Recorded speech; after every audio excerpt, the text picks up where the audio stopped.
Dia bomba piang bagi Jinglong salang maka dia kakam ke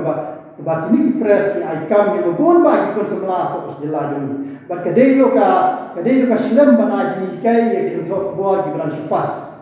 na po gino ki media department klem ki press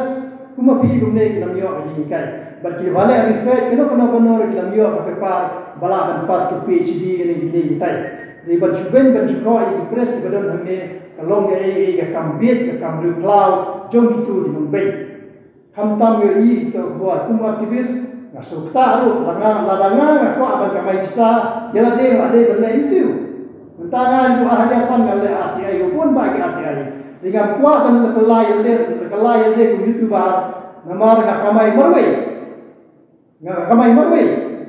de ga pi pat di bapas na tuan ki ga apas dale tule ni pa pitreyu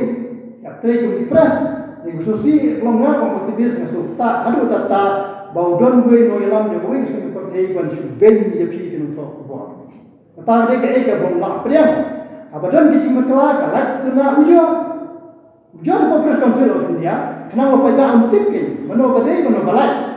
di ban suben ban pelong isu ye pi Nongthoh Khubor ba itu dengan kalong ke Riewkhlaw kade ke an batres kuis segala kuis diri